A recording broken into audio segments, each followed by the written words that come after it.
KVS केंद्रीय विद्यालय संगठन जो है उसकी सैलरी का स्ट्रक्चर क्या होगा 22-23 में।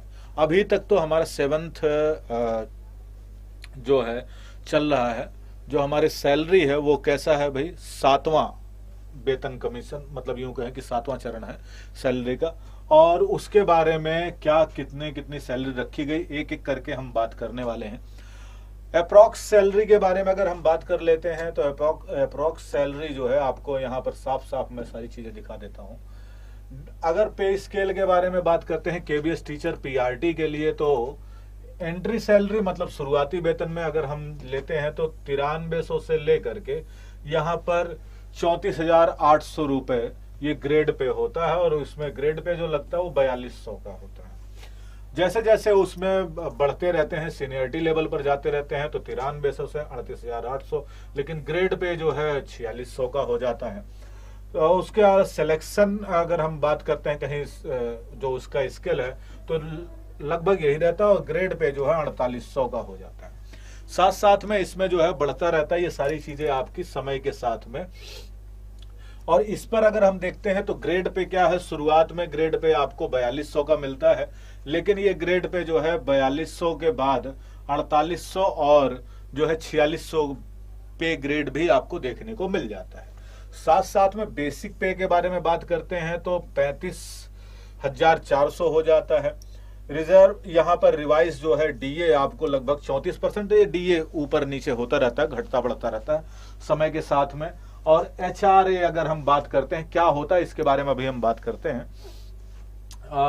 हाउस रेंट वगैरह जो चीजें हैं वो भी डिफरेंट टाइप का है, जैसे कहीं बम्बई में है, बम्बई वाले क्षेत्र में है, या किसी ग्रामीण से मिलते जुलते क्षेत्र में है, अलग अलग स्टेज के हिसाब से थोड़ा सा वेरी करता है।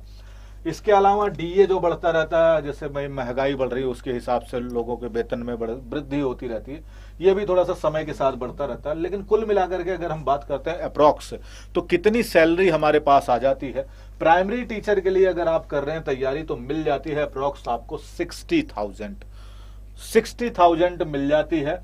ग्रेड पे 4800 होते होते आपको लगभग कुल मिलाकर के अगर हम देखें तो जैसे क्या होता है, केबीएस कुछ कैटेगरी में बांट देता है हाउस रेंट को, जैसे वाई कैटेगरी, जेड कैटेगरी और एक्स कैटेगरी में लोगों को बांटता है। मतलब जो रिहायशी इलाके हैं उसके आधार पर उसमें भी वृद्धि होती रहती है, तो मान के चलिए 2-4 हजार 5 हजार वृद्धि या कमी होती रहती है।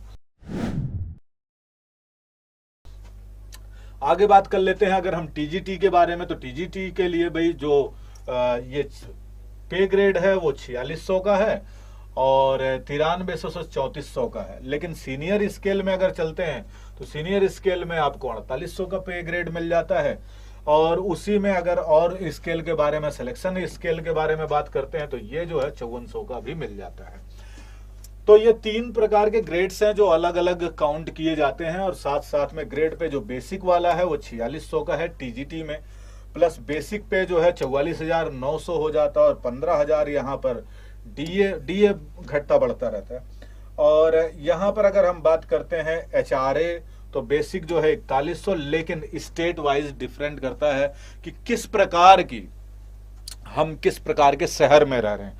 देखो, क्योंकि 2 प्रकार के विद्यालय होते हैं, एक केबीएस होता है, एक एनबीएस होता है। नवोदय विद्यालय ग्रामीण क्षेत्रों में और केबीएस जो है शहरी क्षेत्रों के लिए खोले गए विद्यालय हैं। तो इसमें क्या है कि ये विद्यालय शहरों में भी कौन से शहर में है तो उसके आधार पर थोड़ा सा ऊपर नीचे होता रहता है। ट्रेवल अलाउंस भी यहाँ पर मिलता है आपको आने जाने के लिए, तो 3600 और प्लस डीए जो महंगाई के हिसाब से चलता रहता है। अप्रॉक्स अगर हम लेकर के चलते हैं तो पीजीटी मतलब जो टीजीटी वाला है उसके लिए सैलरी आपको मिल जाती है 70,000 रुपए।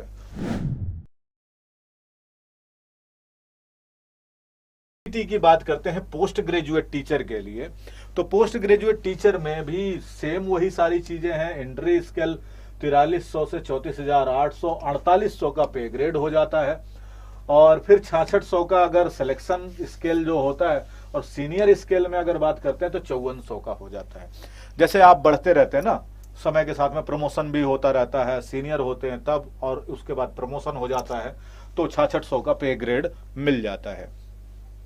इसके अलावा ग्रेड पे के बारे में बात करते हैं तो 4800 का बेसिक जो है 47,000, डीए जो है 34% मिल रहा है, और एचआरए जो है आपका बेसिक है यहाँ पर 43,500 और ट्रिपल अलाउंस भाई 3600 प्लस डीए जो महंगाई भत्ता है उसके हिसाब से चलता है। कुल मिलाकर के अगर हम बात करते हैं तो 80,000 रुपए सैलरी लगभग ये आपको मिल जाती है। तो काफी अच्छी खासी सैलरी है शुरुआत में देखा जाए, और जैसे जैसे स्केल बढ़ता चला जाता है मतलब कहते हैं समय के साथ में ये बढ़ती चले जाएंगे, और अभी 7th पे कमीशन के बाद 8th पे कमीशन भी आ सकता है, तो सैलरी में ज्यादा सुधार होगा। तो आप समझ के चलिए कि काफी अच्छी खासी एक सम्माननीय सैलरी है, और एक शिक्षक का पद भी अच्छा है। तो काफी बढ़िया चीजें मैंने आपको बताई है, और इसके आधार पर आप चुनाव कर सकते हैं अपनी योग्यता के हिसाब से। इससे रिलेटेड वीडियो कि क्या योग्यता है, क्या सिलेबस है, सभी टीचर्स या हम ही लेकर के आते रहेंगे। और इसके अलावा कुछ महत्वपूर्ण लास्ट में जानकारी हम और दे देते हैं। भाई देखो, क्या सिर्फ इन सैलरी के अलावा कुछ मिलता है क्या केबी मतलब जो अपना केंद्रीय विद्यालय है, तो इसमें अगर बात करते हैं केंद्रीय विद्यालय में संगठन में अलाउंसेस कैसे कैसे दिए जाते हैं, कौन कौन से दिए जाते हैं, तो यहां पर अगर हम बात करते हैं कौन कौन सा यहां पर डेरेंस अलाउंस है, इसके अलावा हाउस रेंट अलाउंस दिया जाता है, फिर ट्रांसपोर्ट अलाउंस भी दिया जाता है, मेडिकल बेनिफिट्स दिए जाते हैं, अदर अलाउंसेस भी दिए जाते हैं, साथ में पेंशन की व्यवस्था भी। पेंशन देखो गवर्नमेंट के नए रूल के हिसाब से भी पेंशन व्यवस्था है, लेकिन ये सारी चीजें कुछ जो है आप लोगों के लिए अलाउंसेस जो है दिए जाते हैं, जो कि सरकारी नौकरी में जो भी चीजें होती हैं वो सारी चीजें दी जाती हैं।